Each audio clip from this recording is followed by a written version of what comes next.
I think this notion, and one of the things that you said that I think really resonates, is that there's not a voice out there that is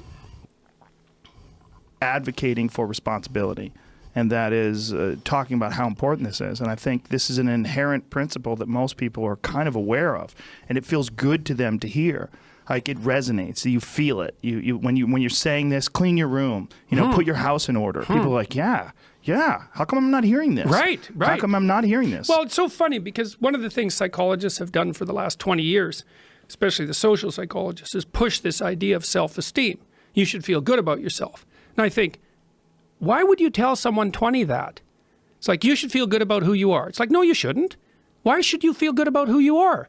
It's like, you should feel good about who you could be. That's way better because you got 60 years to turn into who you could be. But wait a minute. Are you what your accomplishments are, or are you this individual going through this journey?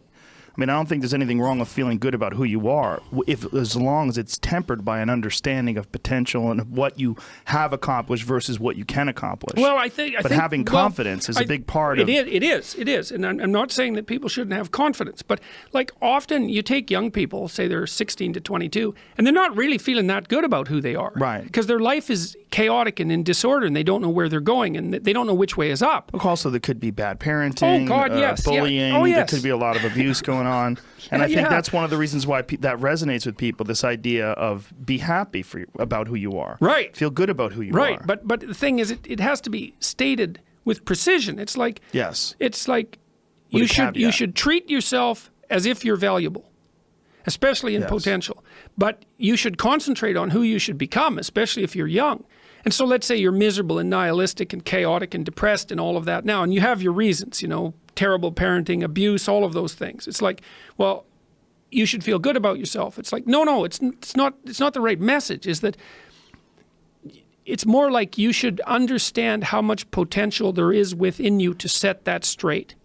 And then you should do everything you can to manifest that in the world, and it will set it straight. And that's better than self-esteem. It's like you're in a crooked, horrible position. Okay, fine. There's a lot of suffering and pain associated with that. Yeah. You can't just feel good about that because it's not good, but you can do something about it. You can genuinely do something about it. And I think all the evidence suggests that that's the case. Yes. So I'm telling young people, look, no matter how bad your situation is, I'm not going to pretend it's okay. It's not okay. It's tragic, tainted with malevolence. And some people really get hurt by malevolent people, like, terribly hurt. Sometimes they never recover. It's really awful. But there's more to you than you think. And if you stand up and face it with a positive, with a noble vision, with discipline and intent, you can go far farther to overcoming it than you can imagine. And that's the principle upon which you should predicate your behavior. And I think that one of the things that's really nice about being a clinical psychologist is that this isn't just guesswork. Like, one of the things, we know two things in clinical psychology. One is truthful conversations redeem people. Because if you come to a clinical psychologist whose worth is salt, you have a truthful conversation. The conversation is, well, here's what's wrong with my life, and here's what caused it. Maybe it takes a year to have that conversation, and both of the participants are doing everything they can to lay it out properly. Here's how it might be fixed. Here's what a beneficial future might look like. And so it's a completely honest conversation if it's working well. And all that's happening in the conversation is that the two people involved are trying to make things better. That's the goal. Let's see if we can have a conversation that will make things better. Okay, so we know that works. It does make things better. And then another thing we know is that, well, let's say there's a bunch of things that you're afraid of that are in your way. So you have some vision about who you want to be. Maybe you have to, you want to be successful in your career, so you have to learn to talk in front of a group. It's like, okay, well, you're afraid of that. It's like, no wonder you don't want to be humiliated. So, okay, so what do we do about that?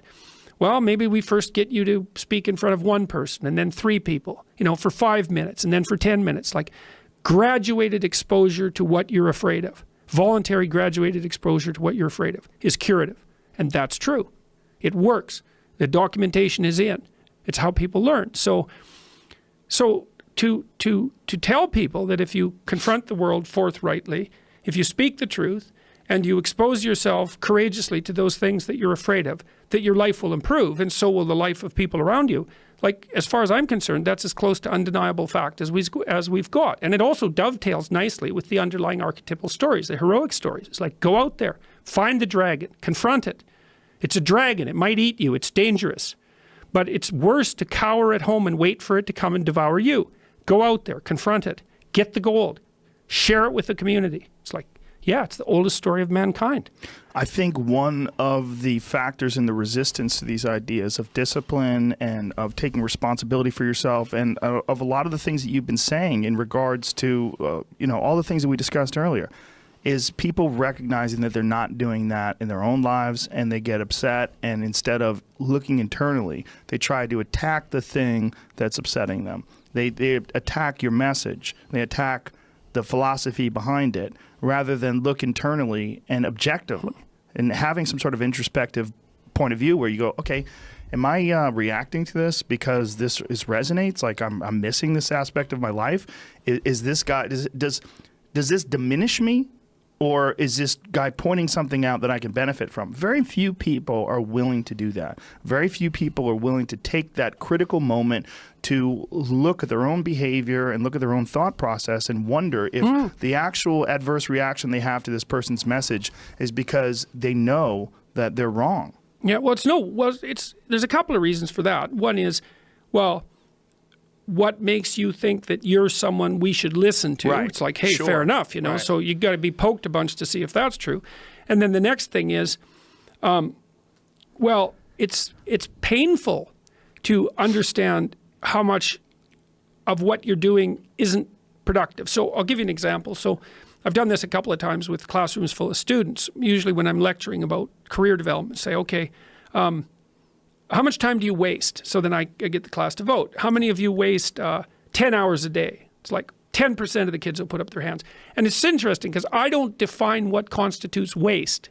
I just ask the question. So they're diagnosing themselves, right? I'm not saying you're wasting 10 hours a day. I'm just asking. It's like, given your own attitude, how much time are you wasting? 10 hours a day. It's like 10% of the people put up their hands. Well, when you get to like 6 hours a day, 80% of the people put up their hands. So then we do the arithmetic. It's like, because I like doing arithmetic with people. People hate arithmetic, but I like doing it. It's like, okay, 6 hours a day. It's 42 hours a week. So let's call that a work week, 40 hours a week. So that's a work week. Let's say, what's your time worth? You're a university student. Well, it's certainly worth minimum wage, because obviously, but it's worth way more than that, because if you spend a productive hour when you're 20, then you gain the benefits of that hour for the rest of your life. So there's the compounding effect of time spent when we were young. So I say, well, let's assume your time's worth $50 an hour, which I think is an underestimate, but whatever. Let's call it 50. We could call it 25, but we'll call it 50. If that's $2,000 a week you're wasting. It's $100,000 a year. It's like, how much better would your life be if you weren't wasting $100,000 a year? It's like, what is that over 40 years? $4 million. It's like, you're rich. You don't even know it. Quit wasting time. By your own definition.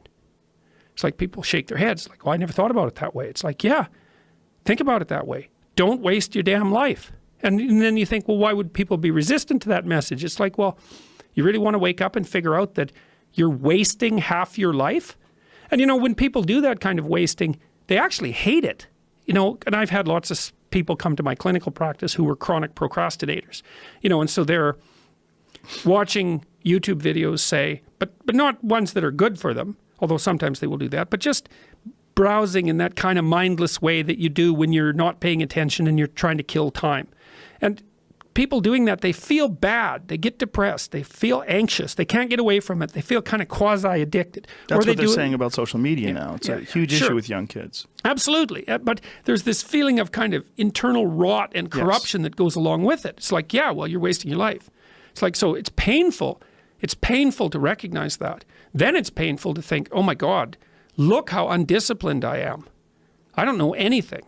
I can't use a schedule. I can't stick to a calendar. I don't have any aims.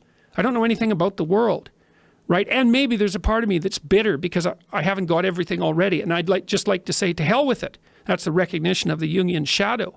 It's like, that's what makes you vicious and untrustworthy. All of that. No one wants to look at that. And no bloody wonder.